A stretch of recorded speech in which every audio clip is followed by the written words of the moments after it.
دورے کی دعوت پر بنگلہ دیش حکومت کا شکر گزار ہوں، نائب وزیر اعظم اسحاق ڈار کا ڈھاکہ میں تقریب سے خطاب۔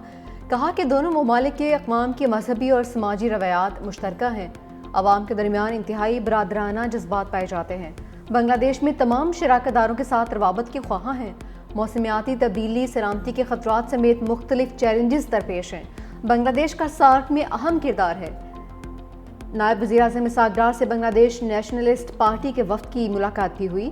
رہنماؤں کا دو طرفہ تعلقات کی مضبوطی کا اعادہ، سارک کی اہمیت سمیت علاقائی تعاون پر بھی بات چیت۔ اسحاق ڈار سے جماعت اسلامی بنگلہ دیش کا وفد بھی ملا۔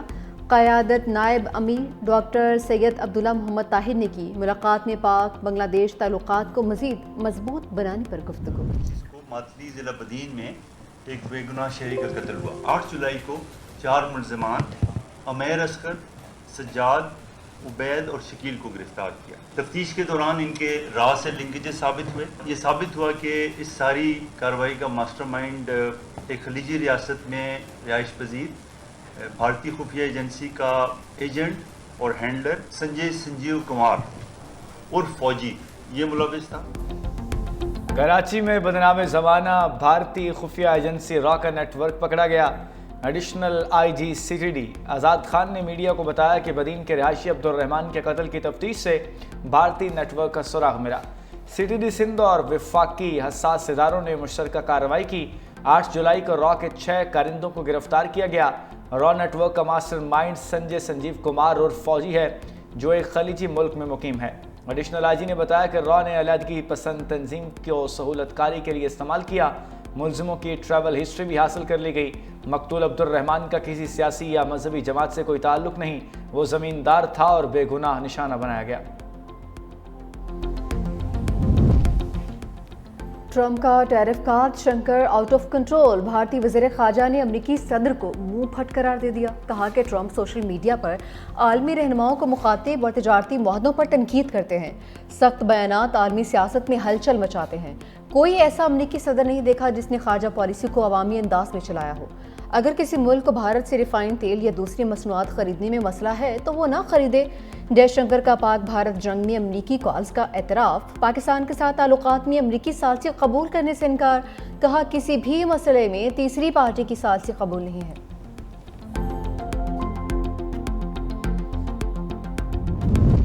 بھارت کے ساتھ جب بھی بات ہوگی برابری کی بنیاد پر ہوگی۔ وزیر داخلہ محسن نقوی کا اعلان۔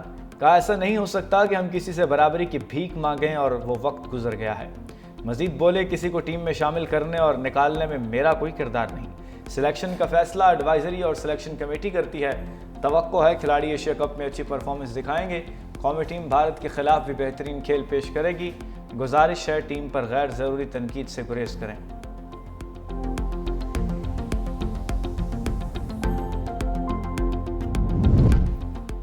سپریم کورٹ کا ہر جج پاکستان میں بنیادی حقوق کی خلاف ورزی کا ذمہ دار ہے۔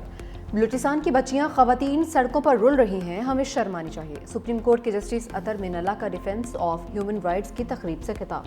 کہا ریاست کا کام اپنے بچوں کی حفاظت کرنا ہے۔ اگر ریاست لاپتہ افراد کے کیسز میں ملوث ہو تو عدالتیں کچھ نہیں کر سکتی ہیں۔ سرکار میں رہنے والے 77 سال سے سچ نہیں بول پائے ہیں۔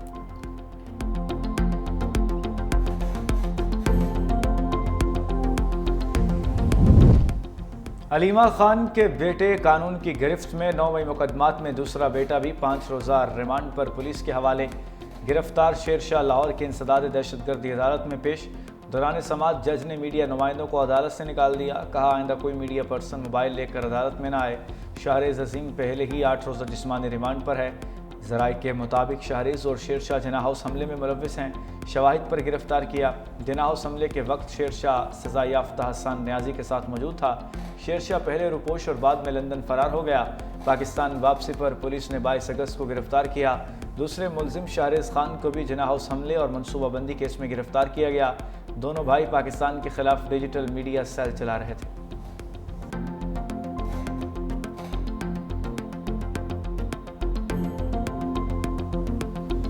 شیرشاہ اور شہریز اس وقت دونوں پولیس کی کسٹڈی میں ہیں۔ ان کا جرم کیا ہے؟ ان کا جرم یہ ہے کہ وہ عمران خان کے بھانجے ہیں۔ ان کا جرم یہ ہے کہ وہ عمران خان کی فیملی ہیں۔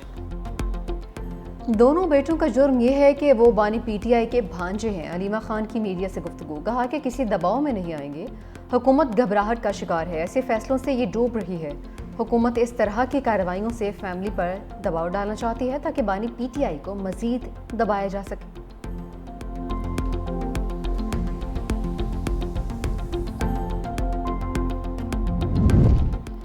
9 مئی کے کردار اب سزاؤں سے نہیں بچ سکتے، مشیر وزیر اعظم رانا ثناء اللہ کا دو ٹوک موقف، کہا عوام ان شرپسندوں کے چہروں کو پہچان چکے ہیں، ملک اب دھرنوں اور جلاؤ گھراؤ کا متحمل نہیں ہو سکتا، مذاکرات اور عدالتی فیصلوں کا آپس میں کوئی تعلق نہیں، قومی ڈائیلاگ پر بات ہونی چاہیے، جب تک آپ ٹیبل پر نہیں بیٹھیں گے مسائل حل نہیں ہوں گے۔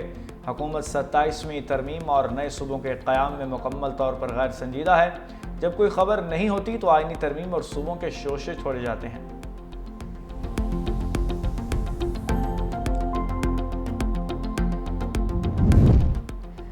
9 مئی کو رانا ثناء اللہ کے گھر پر حملے کا کیس، انسداد دہشت گردی عدالت نے مقدمے کا ٹرائل مکمل کر لیا، کیس کا فیصلہ پیر کو سنایا جائے گا۔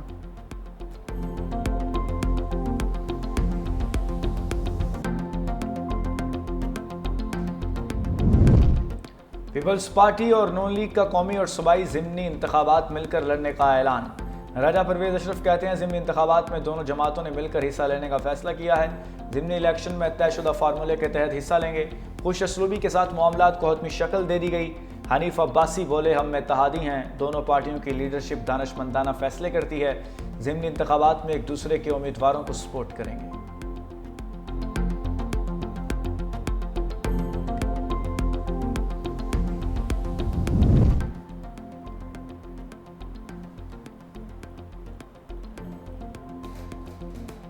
حالیہ بارشوں اور سیلاب سے متاثرہ لوگوں کی مدد قومی فریضہ ہے، وزیر اعظم کا عزم، گلگت بلتستان کے علاقے غزر میں سیلابی صورتحال پر خصوصی احکامات، کہا کہ متاثرین کے ریسکیو اور امداد کے بعد ان کی بحالی کا کام شروع کیا جائے گا، تمام متاثرین تک طبی امداد اور امدادی سامان کی فراہمی کو ہر حال میں یقینی بنایا جائے، دریاؤں، ندی نالوں اور پانی کی قدرتی گزرگاہوں کی گرد تعمیرات کو روکنے کے لیے قومی سطح پر مہم چلائیں گے، سیلاب کی اطلاع دینے پر غزر کی رہائشی وسیعت خان کو خراج تحسین پیش کیا، کہا کہ وسیعت خان کا بروقت مطلع کرنے پر جانی نقصان سے بچنا ممکن ہے۔ بینظیر بھٹو کا وعدہ تھی کہ وہ روٹی کپڑا مکان دے گی، تو میں بہت خوش ہوں یہ دیکھ کے کہ سندھ حکومت، پیپلز پارٹی کی حکومت وہ وعدہ پورا کر رہے ہیں، اور آپ سب کا گھر یا بن گئے ہیں یا بن رہے ہیں، اور ان گھر کے ساتھ ساتھ جو سب سے اہم بات ہے کہ جو مالکانہ حقوق ہے، جو صنعتیں ہیں، وہ ہمارا کوشش ہے کہ ہم آپ کا نام کریں، خاص طور پہ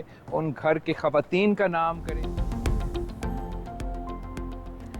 سندھ کے سیلاب متاثرین کو گھر دے رہے ہیں، بلاول بھٹو کہتے ہیں کہ کوشش ہے گھر کی خواتین کو مالکانہ حقوق بھی دیے جائیں، سندھ حکومت گھروں میں سولر پینل دینے کی کوشش بھی کرے گی، سندھ حکومت شہید بے نظیر بھٹو کا وعدہ پورا کر رہی ہے۔ چیئرمین پیپلز پارٹی کے رتو کی یونین کونسل وارث ٹینو احمد، سیلاب متاثرین کے لیے سندھ پیپلز ہاؤسنگ کے تحت مکمل اور زیر تعمیر گھروں کا جائزہ، مختلف گھروں میں جا کر مکینوں سے حوالہ دریافت کیا، گاؤں خیر محمد بروہی کے مکینوں نے مسائل کے بارے میں بتایا، بلاول بھٹو کے مسائل کے حل کے لیے فوری ہدایات، پیپلز پارٹی رہنما فریال تالپور بھی بلاول بھٹو کے ہمراہ تھے۔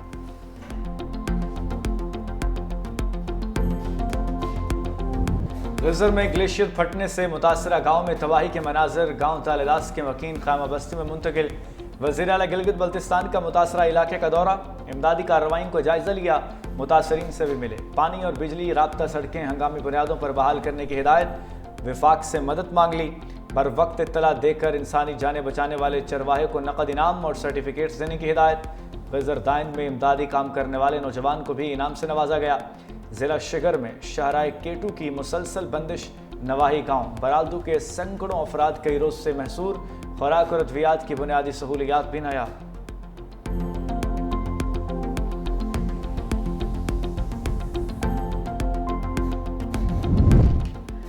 بھارت کے بغیر اطلاع چھوڑے پانی سے دریاؤں میں ہلچل، ستلج میں ہیڈ گنڈا سنگھ والا کے مقام پر پانی کی سطح مزید بلند، آمد 1,98,886 کیوسک ریکارڈ، ہیڈ سلیمانکی کے مقام پر پانی کی آمد 74,858 کیوسک، تیز بہاؤ کی وجہ سے بہاول نگر میں متعدد عارضی بند ٹوٹ گئے، پانی آبادیوں میں داخل، بونگا احسان بی بی کے قریب چرباہا سیلابی پانی میں بہہ گیا، جلال پور پیروالا کے مقام پر دریائے ستلج بے بھر گیا، موضع جام پور کا ذمہ دار بند ٹوٹ گیا،